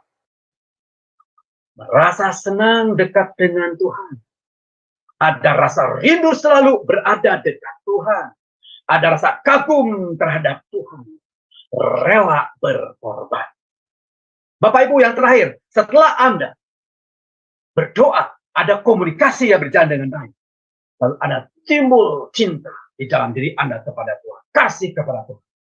Anda harus mengimplementasikan kasih Tuhan terhadap sesama. Sabar, sapa, salam, senyum, dan sopan terhadap sesama. Bapak Ibu Saudara sekalian, mari kita praktekkan. Ada sabar dalam diri. Ada sapa yang baik. Ada senyum yang indah. Ada salam, ada sopan santun. Saya selalu melakukan sabar, sapa, salam. Contoh, saya selalu bertemu dengan orang-orang pedagang di jalan. Sungguh Bapak Ibu, saya selalu mengatakan, meskipun tidak kenal. Pak, saya doakan laku hari ini yang baik. Pak, saya doakan laris siapa? Pak, sukses siapa? Pak, saya percaya Bapak akan diberkati. Betul Bapak. Permisi, lewat. Permisi, maaf saya numpang lewat. Permisi, maaf saya numpang lewat. Salam ke teman-teman kita. Apa kabar? Semangat pagi. Itu yang harus kita lakukan sebagai orang yang sudah punya cinta kasih kepada Tuhan. Menghormati ibadah orang lain. Meskipun kita banyak dicela, banyak dihina, serahkan kepada Tuhan. Kita melihat ada banyak gereja, mungkin ya, atau udahlah serahkan kepada Tuhan. Ya. Hak pembalasan, hak Tuhan. Kita bantu, dukung dalam doa. Mereka sahabat kita dikuatkan, diteguhkan, diberkati. Yang ketiga, membantu orang dalam kesusahan. Jadi kita nengok orang yang sakit, melayat yang meninggal, dan teman yang minta didoakan. Implementasi itu harus dimulai di dalam keluarga Anda. Bagaimana Anda bisa mengasihi orang lain? Jika Anda dan saya Di dalam keluarga pun terjadi ribut dengan adik, orang tua, dan sebagainya. Ilustrasi gambaran, jika Anda sedang jatuh cinta kepada seseorang karena dimulai dengan komunikasi yang baik. I love you. Aku sayang kamu. Aku cinta kamu. Lalu setelah itu, setelah mengatakan aku sayang, lalu dijawab aku pun sayang sama kamu. Rasa Anda, hatimu, batinmu dekat dengan pasangan. Selalu rindu dengan pasangan setiap saat. Selalu kagum dan bangga dengan pasangan. Dan Anda akan rela berkorban kalau jalan-jalan, mengeluarkan tenaga, mengeluarkan dana, dan waktu demi orang yang cintai. Lalu Anda implementasikan cinta Anda dengan kasih Anda. Sabar, salam, satu, sapa, dan sebagainya. Sama hanya Anda di dalam Tuhan. Anda harus tetap setia, menghormati Tuhan, tetap jalankan, buktikan kehidupan Tuhan. Pandangan Yesus kepada Anda dan saya. Jangan khawatir. Tuhan tidak pernah buta terhadap air mata. Tidak pernah tuli terhadap doa. Dan tidak pernah diam terhadap rasa sakit. Dia melihat, dia mendengar, dan dia akan membebaskan, sambutlah dia dengan iman. Berdoa berarti menerima bahwa kita dan akan selalu sepenuhnya tergantung kepada Tuhan untuk segalanya.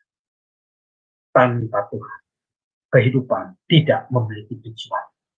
Tanpa tujuan, hidup tidak memiliki makna. Tanpa makna, kehidupan tidak memiliki harapan. Mereka yang selalu berlutut menghadap Tuhan akan selalu mampu berdiri menghadapi masalah kehidupan. Terima kasih atas perhatiannya. Tuhan Yesus memberkati kita semua. Amin. Saya serahkan kepada Bapak.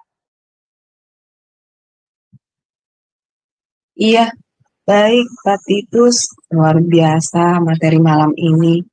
Penjabarannya benar-benar detail ya Pak, memberikan kita pengertian yang benar mudah dipahami, dimengerti, dan semoga pemaparan materi Pak Titus malam ini menjadi berkat yang luar biasa ya Pak bagi kita semua yang mendengarkan di kelas ini maupun yang mendengarkan di live YouTube.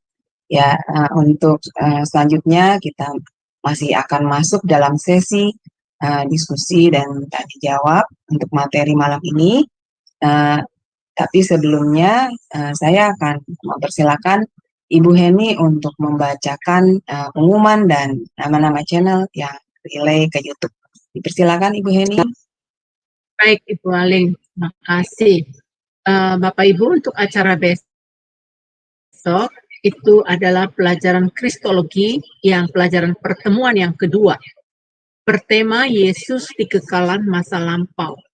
Itu besok pukul 19 WIB ya. Dan narasumbernya Pendeta Daniel Palungan, dan kemudian moderatornya adalah Ibu Aling sendiri, Sis Aling ya. Dan pengumuman untuk besok mengenai pelajaran yang jam 21 WIB diliburkan berhubung Bapak dosen ini sedang mengadakan pindah rumah di Malang karena dia akan menjadi gembala sidang di Malang. Jadi Pendeta Yudi dia sedang berada di perjalanan, jadi tidak mungkin dapat mengajar kita ya. Jadi harap dimaklumin, besok pelajaran jam 21 diliburkan. Kemudian untuk hari Sabtu, temanya adalah Tuhan Gembala yang baik. Ini adalah pertemuan yang ketiga, part yang ketiga. Narasumbernya adalah Bapak Pendeta Edwin Sialoho dan moderatornya saya sendiri. Jam 19 WIB ya Bapak Ibu. Kemudian nanti setelah itu jam 21 WIB itu, ini sambungan pelajaran dari seminar yang pernah kami adakan di Jumsema Adonai. Besok temanya masih tetap pelajaran yang kemarin karena belum selesai, yaitu tahap-tahap konseling part kedua. Ini jam 9 malam ya. Narasumbernya adalah Pendeta Dedi Kurniawan, kemudian yang menjadi moderator adalah Ibu Ana Chandra. Saya berharap Bapak Ibu tetap bergabung bersama kami mengikuti pelajaran-pelajaran lanjutannya. Pelajaran-pelajaran sebelumnya Bapak Ibu bisa melihat di Zoom Sema Adonai, di YouTube Sema Adonai, karena di sana sudah saya buat playlistnya khusus untuk pengajaran Pendeta Dedi Kurniawan. Jadi kalau mau ngikutin pelajaran pertama, kedua, dan ketiga yang kemarin, dan ini yang keempat, Bapak Ibu bisa mengikuti di channel kami, yaitu channel Sema Adonai. Kemudian hari Minggu, ini adalah ibadah online kami yang kami adakan setiap hari Minggu, jam 19 WIB. Nah, ini adalah gembala sidang kami, yaitu Pendeta Daniel Palungan, yang akan membawa tema hidup dalam kesatuan. Ini sesi yang pertama, ya. Bapak Ibu berharap Anda bisa bergabung bersama kami. Bapak Pendeta ini sungguh luar biasa, diberkati. Dia memberikan begitu banyak pelajaran-pelajaran kita yang kita perlukan untuk menjadi anak-anak Tuhan, ya. Jadi pastikan Anda untuk mengikutinya. Kemudian channel-channel yang live bersama kami, ini channel kami Bapak Ibu, Sema Adonai. Nah, Bapak Ibu kalau subscribe Sema Adonai, Bapak Ibu bisa mengikuti renungan-renungan yang tidak kami live-kan di channel lain. Jadi Bapak Ibu bisa mengikutinya di Sema Adonai supaya Bapak Ibu bisa mendapat berkat tersendiri, ya. Kemudian ada channel pendalaman Alkitab, channel Nebu Ali, channel Gereja YouTube, Gereja Omihen, channel Batu Karang, channel Antara channel Garnet Jidan. Bapak Ibu, saya minta supaya Anda bisa mensubscribe, mendukung pelayanan kami. Jangan pelit-pelit untuk subscribe, ya. Ini sebab buat pekerjaan Tuhan. Jadi Bapak Ibu tolong bantu subscribe supaya kami semakin lagi giat dalam hal melayani Tuhan. Baik, saya kembalikan kepada moderator kita, Sis Aling, silakan. Iya, baik. Terima kasih Ibu Heni untuk penayangannya. Baik, kita akan masuk pada sesi diskusi dan tanya jawab. Bagi Bapak Ibu yang ingin bertanya, silakan raise hand terlebih dahulu, maka nanti akan dibukakan mute-nya, ya. Iya, dipersilakan Bapak Ibu. Kalau belum ada, saya yang akan coba. Ibu Heni, ya, silakan. Ibu Heni. Ya, kalau belum ada saya, Pak. Ya, silakan. Saya Pak Titus yang akan bertanya terlebih dahulu mengenai dosa iri hati, ya Pak, dan kesombongan. Apakah itu bisa mempengaruhi seseorang yang sudah banyak belajar firman Tuhan dalam pengaplikasian firman Tuhan itu dalam hidupnya, Pak? Apakah bisa mempengaruhi dalam hal itu bagi orang itu, Pak Titus, karena dosa kesombongan dan iri hatinya itu? Iya, terima kasih Pak Titus. Bagus pertanyaannya, ya. Selama kita hidup manusia, itu akan selalu digoda terus, ya, oleh si iblis itu. Makanya kenapa bagi orang yang percaya itu wajib selalu berdoa setiap hari. Kesombongan iri hati bisa terjadi kepada pelayanan kita, kepada hamba Tuhan juga bisa. Bisa, Bu. Makanya orang yang iri hati sombong, justru itulah dosa yang tidak kelihatan oleh kita, tapi sangat pribadi. Hanya Tuhan yang tahu. Sekarang mati kata jangan jauh-jauh. Ini juga terjadi di kita semua mungkin. Bagaimana ada semacam pemilihan sinode atau ketua atau apa, gitu kan? Katanya kita harus saling menghargai, menghormati. Suatu ketika dia tidak terpilih, ya kita tahu semua, gitu. Betul, ada hamba Tuhan mengatakan untuk menjadi pelaku firman Tuhan itu memang membutuhkan kekuatan roh Allah. Justru kita cari orang yang sungguh-sungguh taat kepada Tuhan, yaitu dengan dia seberapa sering berdoa kepada Tuhan. Memang gampang diucapin, tapi prakteknya tidak seberapa yang ada kata-kata. Betul, Bu, bisa, Bu. Ya, semasa dia tidak menjadi, apalagi maaf kata, dia punya gelar, ya maaf dikatakan gelar MTH atau apa. Suatu ketika dia ada salah, dikasih tegur sama orang yang di bawah mungkin ya, jemaat lah atau apalah yang menyakiti. Apakah dia terima? Apalagi memberikan masukannya di depan umum. Butuh sentuhan hati Yesus yang serius.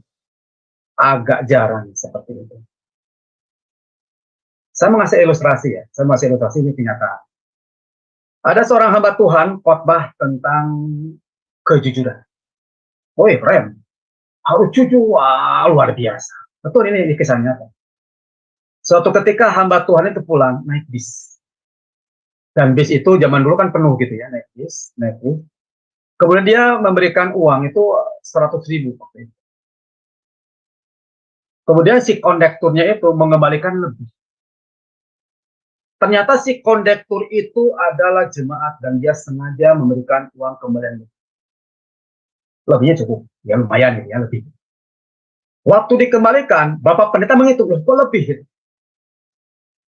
Nah si kondektur langsung pergi, karena dia kan sibuk dengan cari uang untuk penumpang dan sebagainya. Lebih. Apa yang terjadi dalam pergumulan hamba Tuhan? Gak ada yang tahu. Kelebihan salah dia. Tapi dia ditegur oleh Tuhan. Kembalikan. Lalu dia panggil, Pak, mohon maaf. Uang Bapak kembalian itu lebih. Lalu apa kata kondektur? Maaf Pak Pendeta. Saya sengaja melebihi ini. Saya pengen tahu apa yang dikatakan Pak Pendeta itu sesuai nggak dengan apa yang Bapak ucapkan. Bapak Pendeta langsung berkeringat. Bapak Ibu saudara sekalian, kejujuran itu biar Tuhan yang tahu. Sama dengan keegoisan tadi, kesombongan tadi, Pak. Ada orang mengatakan, itu sering saya dengar, maaf ya, saya tidak bermaksud sombong. Maaf ya, saya tidak bermaksud harta. Tapi gaya bahasa itu menunjukkan itu. Salah satunya mau nggak ditegur, ya saat dia ya tadi kan ciri-ciri orang sombong kan, tidak mau menerima, itu jika dia mau ditegur itu luar biasa. Oh ya, terima kasih deh, ada luar biasa. Kayak tadi hamba Tuhan tadi, dia berpikir seandainya saya tidak mendengar suara Tuhan dan dia nggak tahu, citra saya bukan hanya jatuh di depan Tuhan, tapi citra saya jatuh di dalam. Jadi marilah Bapak Ibu silakan kan. Kita semua di sini, termasuk saya juga. Mari berlomba-lomba melakukan kebaikan. Biar Tuhan yang menilai. Betul, biar Tuhan yang menilai. Ya, jadi bisa Bu Aling, orang yang sudah percaya sama Tuhan, ya, lama-lama diberkati, hati-hati. Ya, itu saya Bu Aling, hati-hati.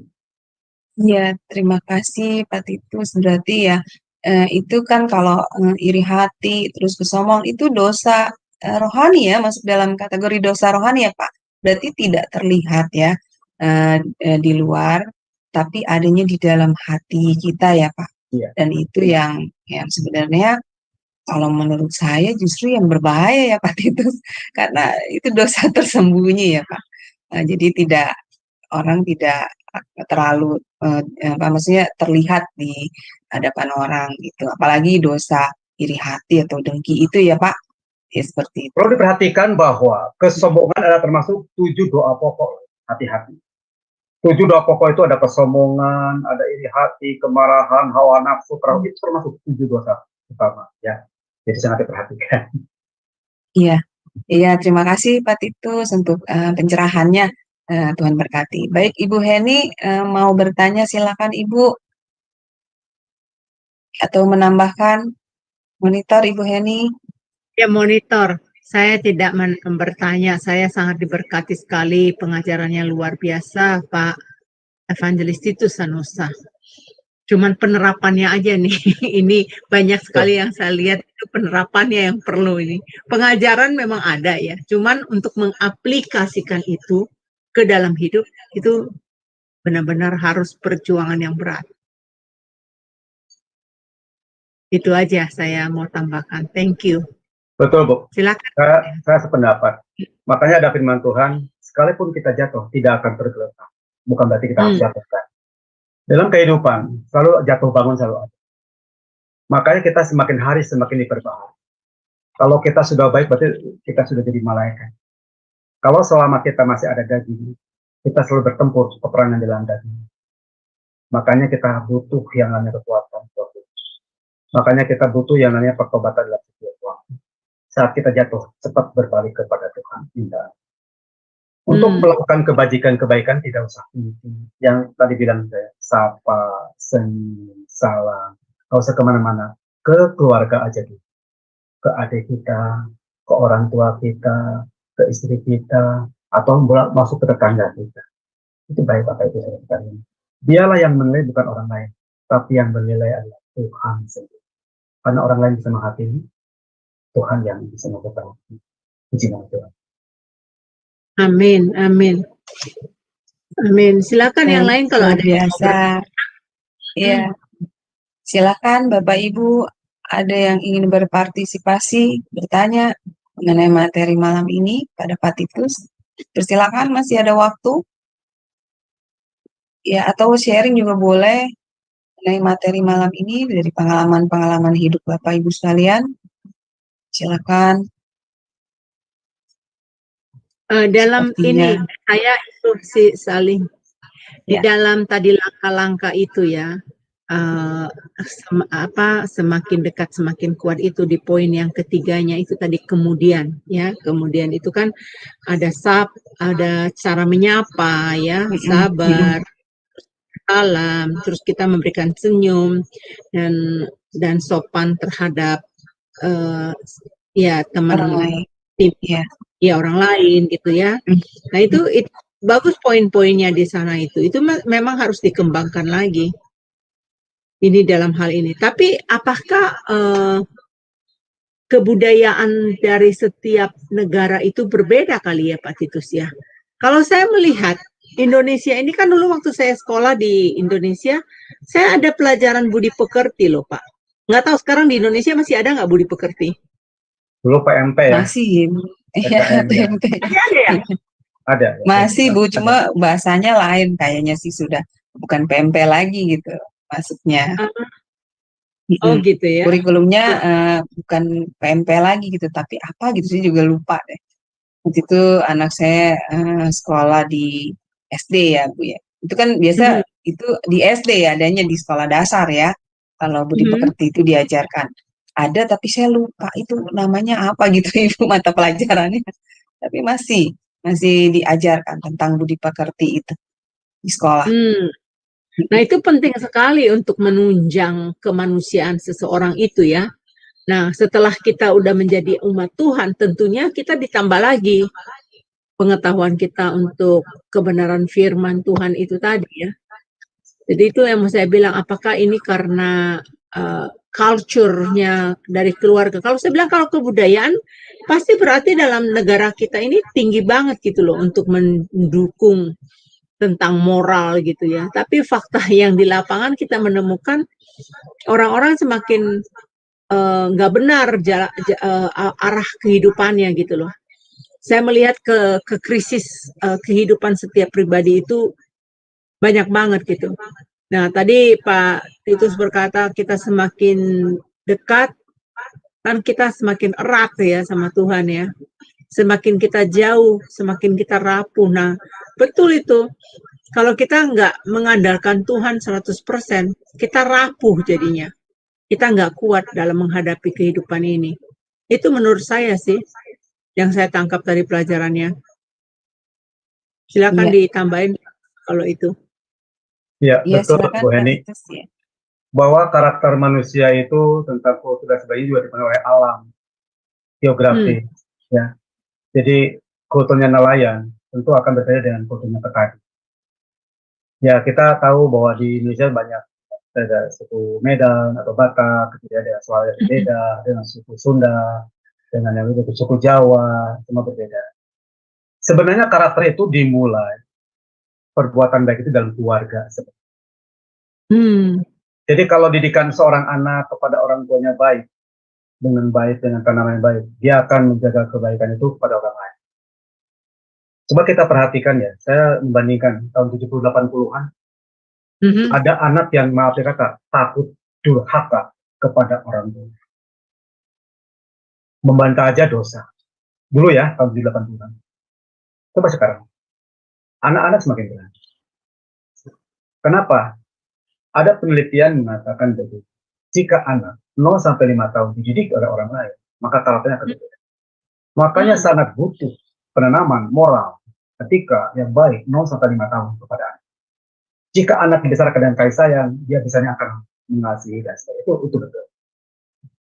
Sekarang kita uji aja, uji praktek aja. Ada seorang anak lahir, simpan di hutan.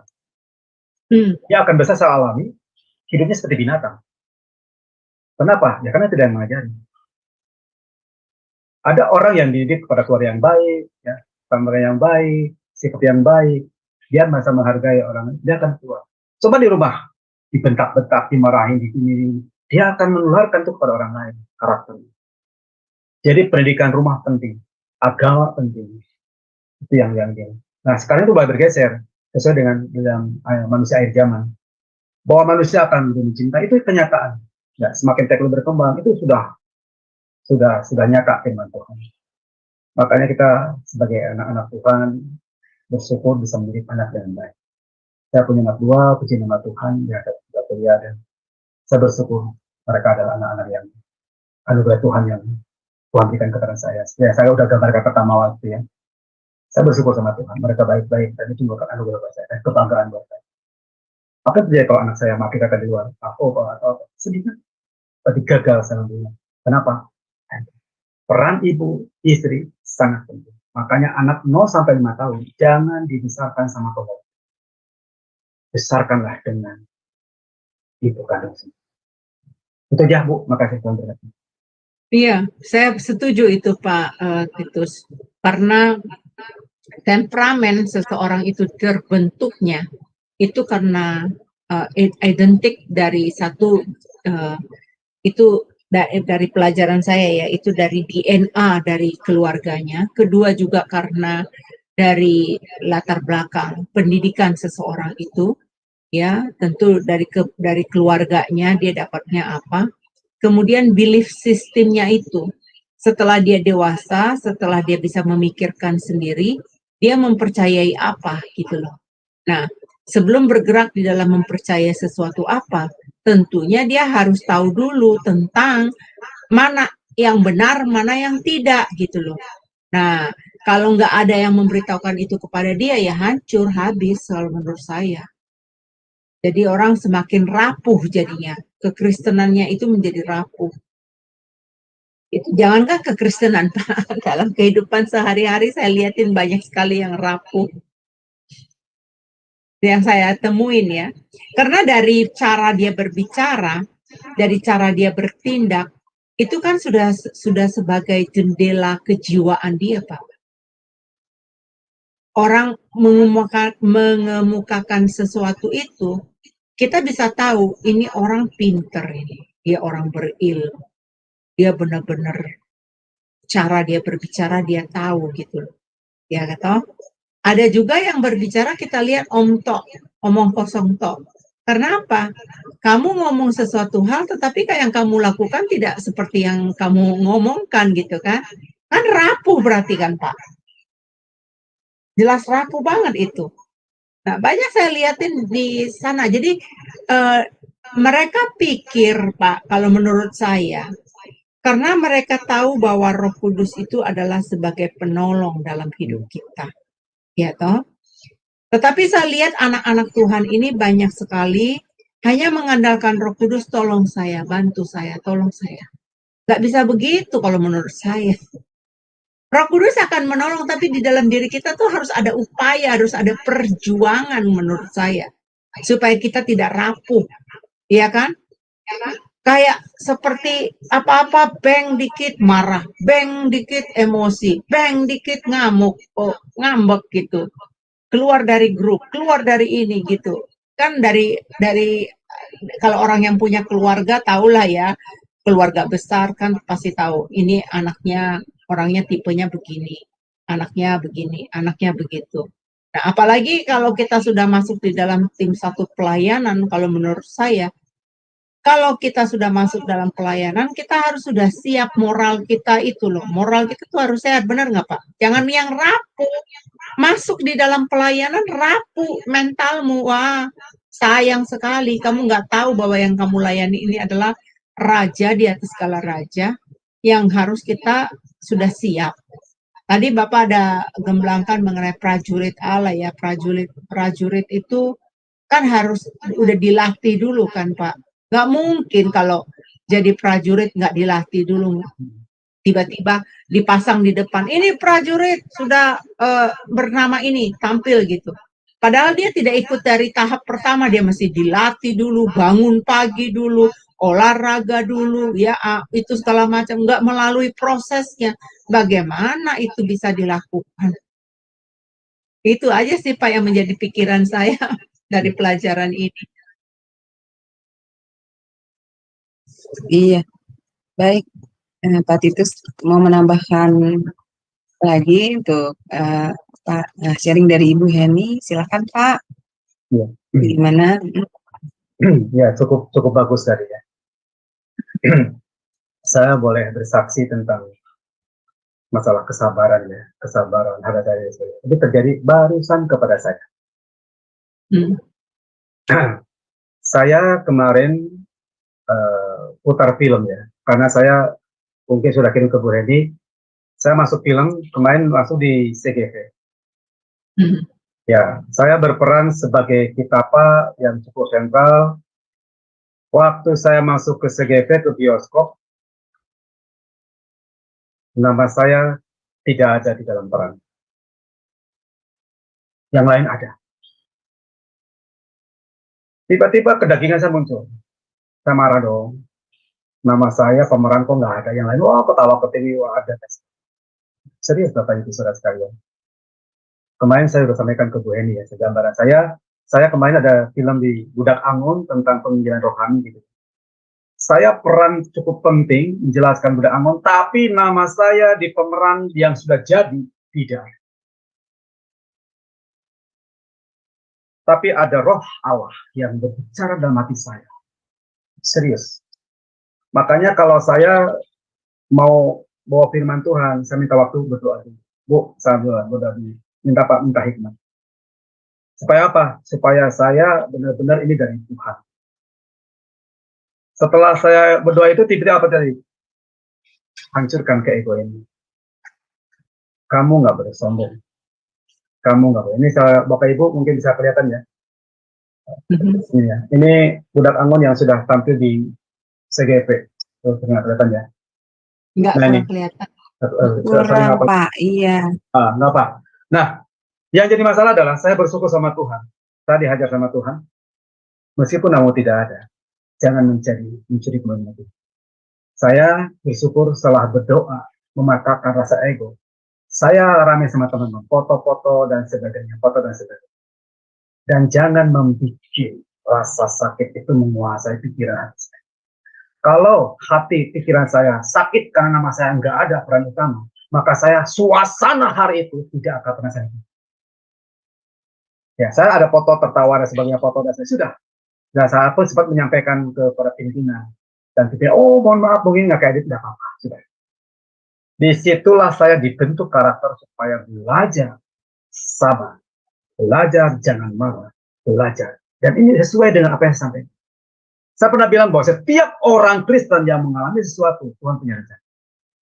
Nah itu, ya, saya bersyukur. Semua harus minta namanya kekuatan dari Roh. Tidak bisa tidak. Hanya Roh Allah yang bisa memberikan kekuatan kepada kita. Lewat hati kita, suara kita. Betul Bapak Ibu Saudara. Hancurkan ego itu supaya kita tetap di dalam. Itu, Bu Eni, terima kasih banyak. Iya, terima kasih banyak. Ya, bagus ya sisanya. Ya, luar biasa. Luar biasa sekali Ibu. Pencerahannya ini luar biasa buat kita malam ini ya. Satu pelajaran yang sangat berharga Bu Heni buat kita semua ya. Jadi kita bisa jauh lebih introspeksi ke dalam diri kita lagi supaya kita menjadi anak-anak Tuhan yang berkenan di hadapan Bapak ya Tuhan ya Ibu Heni, betul ya, seperti itu ya Pak Titus. Ya, baik. Kepada Bapak Ibu yang terkasih, apakah masih ada yang mau bertanya? Ya, baik, masih dipersilakan mengenai materi malam ini. Ya, kalau silakan ya, kalau memang ada yang mau Ya, bertanya. bagus ini. Sharing juga boleh ya, ya Bu Heni ya, bagi yang mau Ya, berbagi tentang ya.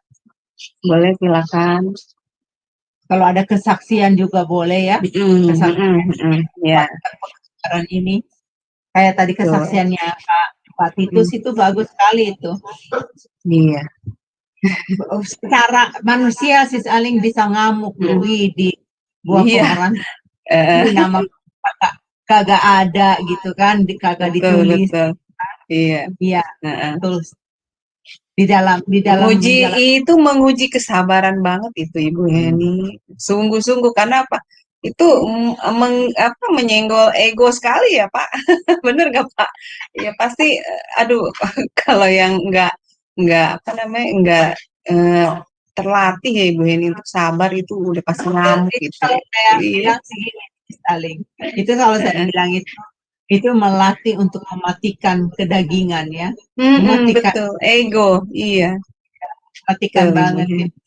Saya diberkati sekali ada seorang anak Tuhan ya yang membantu pelayanan Tuhan. Selalu dia katakan kepada saya, ini tolong dikasih tahu non-name. Itu benar-benar sudah menjalankan firman Tuhan karena di firman Tuhan berkata tangan kanan memberi, tangan kiri jangan tahu gitu kan. Nah, iya. Saudara seiman ini dia sudah tahu firman itu dan dia hanya tahu bahwa namanya akan tercatat. Jadi nggak perlu orang lain tahu siapa yang ngasih. Betul-betul itu saya luar biasa angkat topi sama dia. Terus ada satu lagi teman saya yang itu juga dia katakan gini, Bu Heni, segala tindakan yang kamu ambil perhatikan dan lihat katanya, apakah ini yang Tuhan mau atau tidak. Pertanyakan itu. Ya kalau kamu tanya itu sama Tuhan, kamu katakan ini Tuhan berkenan nggak sih apa yang aku lakukan ini? Di situ kamu nanti jadi hati-hati menjalankan kehidupan. Tidak semaunya gitu ya. Tidak sembarangan gitu loh. Makanya saya bilang tadi untuk mendekatkan diri semakin dekat sama Tuhan ini, semakin kita kuat itu perlu praktek kalau saya bilang praktek. Dipraktek. Betul Bu Heni. Kalau tanpa praktek nggak mungkin ya Bu ya itu bisa kita mencapai gitu, kita mengerti ya. Seperti itu ya Bu Heni ya. Iya, nggak mungkin. Nggak mungkin. Kayak Pak Titus ini, maaf ya, levelnya kan belum pendeta. Dia masih evangelis, ya. Tetapi kemampuan dia menyampaikan firman udah sederetan pendeta sekarang nih. Itu dia perlu latihan. Loh, coba Pak Titus bisa nggak dia bawa firman ini tanpa dia belajar, tanpa dia melatih dirinya sendiri? Nggak akan mungkin dia bicara. Dia akan bisa menjadi omong tok lu ngomong doang gitu, ngajar doang tapi nggak jadi pelaku gitu kan? Nggak bisa. Itu tanya Pak Titus kalau boleh tahu dia dari mana, bagaimana pengalaman dia? Coba Pak Titus, bagaimana sejak kapan Pak Titus menggali firman ini? Kan umurnya masih usia muda banget nih sekarang nih saya lihat ya. Nah, dari usia berapa tuh? Setahu saya Pak Titus ini masih kuliah loh sampai saat ini. Haleluya. Ya, betul Bu Heni. Jadi dulu saya kerja di farmasi. Saya jabatan manajer. Saya pernah pindah-pindah area Jakarta, Cirebon, Indramayu dan sebagainya. Saya hampir 13 tahun jauhan terus sama keluarga. Jadi seminggu sekali pulang gitu. Seminggu sekali pulang dan sebagainya. Dan tantangannya banyak. Fitnahnya banyak. Saya dibilang selingkuh lah, saya bilang dan sebagainya. Oh banyak sekali. Apalagi saya manajer pakai mobil, pakai taksi dan sebagainya. Nah, istri saya itu orang yang setia dalam Tuhan. Dia guru sekolah minggu selalu berdoa. Dan setiap dia berdoa, saya lihat jawabannya dijawab sama Tuhan. Amin. Waktu di Cirebon, dia kan nggak betah, pengen pulang ke Bandung. Saya bilang silakan pulang ke Bandung, tapi syaratnya harus punya rumah. Saya nggak mau. Waduh luar biasa. Tuhan buka jalan. Padahal saya nggak punya uang. Okay. Yang kedua, Kenapa saya jadi hamba Tuhan seperti yang Bu Gembala bilang? Waktu saya di Jakarta, istri saya berdoa supaya suami saya bisa balik ke Bali. Padahal saya kerja di Cirebon bahagia, di Jakarta bahagia, justru ada plus poinnya, kerja dengan keluarga jauh lebih fokus kerja. Suatu ketika, istri saya berdoa, saya pun mulai berpikir, sampai kapan saya begini? Seminggu terus begitu ya. Akhirnya, saya bernasar kepada Tuhan. Waktu itu tetap saya aktif dalam gereja, aktifnya jadi ketua kesan, pernah jadi ketua remaja, pemuda dan sebagainya. Tuhan, jika saya bisa pindah ke Bandung, saya menjadi pelayan Tuhan. Setelah doa, nama saya di organisasi Jakarta hilang. Waduh, benar kan? Tiba-tiba nama saya hilang, ternyata diumumkan masih ada. 3 kali nama saya hilang di organisasi. Pas tahun 2018, tiba-tiba saya dipindahkan ke Bandung. Tanpa saya nih. Waktu di Bandung, ingat janji kan gitu ya. Di Bandung ternyata kerjaan saya banyak masalah. Banyak masalah terjadi ya, ada suka nggak suka, ternyata kerasa sekali. Kemudian maaf dikata lah kalau saya tanda kutipnya itu, saya percaya ini semua anugerah Tuhan. Saya di anak tirikan dan sebagainya lah. Hanya ada putuskan saya keluar. Entah kenapa saya bertemu dengan hamba Tuhan, ngobrol, dia ngomong begini. Hamba Tuhan ngomong begini, meskipun kamu tidak sekolah Alkitab, tetapi kalau Tuhan memakai kamu, Tuhan akan pakai. Percuma kalau kamu sekolah Alkitab ini, tapi Tuhan tidak pakai. Berarti kamu hanya teori. Aduh, itu merinding. Kemudian saya dibina sama hamba Tuhan ini, dibina. Akhirnya entah kenapa saya aktif dalam pelayanan ini, setahun 2 tahun. Akhirnya diajukan. Waktu itu karena Anda udah bagus, saya ajukan evangelis. Aduh, saya tidak berharap dan saya tidak ingin jadi evangelis. Dan saya tidak ingin jadi hamba Tuhan pendeta. Yang penting saya melayani Tuhan. Tidak ada ember. Karena ada ember beban gitu. Tapi kamu butuh status katanya. Sudah, saya bikin makalah, kemudian saya dipanggil ke sinode, kemudian di training dan sebagainya, kemudian ditunggu beberapa bulan, akhirnya saya lolos jadi evangelis. Saat jadi evangelis, saya tidak mau memakai evangelis, tetap nama Titus. Titus nama baptis yang dari sejak saya ikut Tuhan itu tidak pernah lepas. Nama saya Titus, itu nama baptis. Nama sebenarnya adalah Tatang Nusa Sepu Alan atau Tua Tiongsa. Tapi saya pakai Titus itu supaya orang mengenal seorang Kristen. Sejak itulah saya setiap hari, betul kata Bu Heni, saya banyak belajar dengan ikutin saya hampir setiap hari saya belajar dengan Zoom, kemudian sampai jam 12 malam. Setiap hari saya berenung firman Tuhan. Bahkan sampai saya bawa firman Tuhan, saya pernah bilang ke dia, saya tidak bisa tidur, seolah-olah pikiran saya hati saya diarahkan. Begini kamu ngomongnya ya, begini kamu ngomongnya ya. Tadi kan dimulai dari doa, dimulai dari dosa. Jadi hubungan dekat dengan Tuhan dimulai dengan doa. Tapi kalau kamu pengen jauh dengan Tuhan, dimulai dengan dosa. Iya. Arti dosa, ya, karena yang tadi saya pernah sampaikan. Jadi semua itu kayak ada yang membimbing dalam hati. Gelisah dan tidak bisa tidur. Dan saya selalu berdoa kepada Tuhan, tolong apa yang saya sampaikan jadi berkat. Saya senang berbagi tentang sharing, bukan tentang pengetahuan. Sebab ini juga akan mengoreksi, mencontoh saya sendiri. Ya, saya bukan berarti manusia benar, tidak. Tapi bapak-bapak ibu yang nonton ini jadi saksi saya, jadi cermin saya. Saya pun jadi cermin bapak ibu sekalian. Yuk, sama-sama kita memperbaiki diri. Semakin hari, semakin memuliakan nama Tuhan. Jatuh bangun itu di hadapan Tuhan, Tuhan akan beri. Ya, cepatlah kita berserah sama Tuhan. Selalu belajar kita mengendarai Tuhan. Belajar peka dengan suara Tuhan. Belajar peka dengan firman Tuhan. Orang yang sudah rindu firman Tuhan pasti akan selalu pengen bersekutu. Orang yang sudah pengen pasti senang mendengarkan. Sekarang saya sudah dipanggil beberapa gereja untuk bongkar muka. Ya, termasuk di sini. Ini semua Bu Heni, berkat anugerah dan kemurahan. Dan saya sama sekali tidak pernah menyangkakan.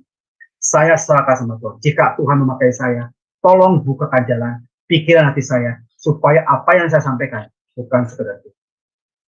Dan itu betul-betul nyata dalam kehidupan saya dan saudara. Teori mah gampang. Motivasi itu teori. Tapi firman Tuhan, praktek. Betul kata Bu Heni. Praktek. tanpa praktek tidak akan pernah mengerti arti iman itu. Betul. Tanpa praktek tidak pernah mengerti apa arti sabar. Tanpa praktek tidak pernah mengerti apa artinya sakit hati. Dengan praktek itu Anda dan saya dikuatkan, diteguhkan. Justru dengan adanya masalah, itulah praktek. Itu Bu Heni, terima kasih. Iya, amin, Iya, amin. Luar biasa. Praktek sis Aling. iya, emang sebenarnya iman itu kan adalah dengan perbuatan ya Ibu Heni. Maksudnya bukan cuma percaya, tapi jadi pelakunya juga atas apa yang diajarkan oleh firman Tuhan. Iya, Betul. seperti itu. Yang benarnya itu kan begitu Ibu Heni, yang namanya beriman itu kan. Jadi Tapi bukan ada cuma orang kenal. inginnya baik ya. Aduh, gua mau deh berbuat baik gitu. Aduh, gua mau deh ini karena maunya aja gitu loh. Tapi untuk prakteknya enggak gitu loh.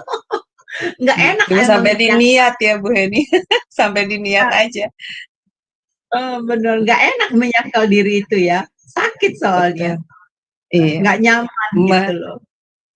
Kalau menurut saya sih melakukan firman itu sudah pasti tidak enak buat daging ya Ibu Heni, karena itu firman kan kebenaran, ajaran kebenarannya kan pasti akan mengikis ego kita terutama dan akan menyakiti daging kita, pasti itu Ibu Heni. Makanya seperti yang Pak Titus lakukan tadi, ketika dia namanya tidak tercantum, kan itu pergumulan yang luar biasa ya Pak, di dalam hati itu pasti di area ego, di area kedagingan itu pasti Ibu Heni itu.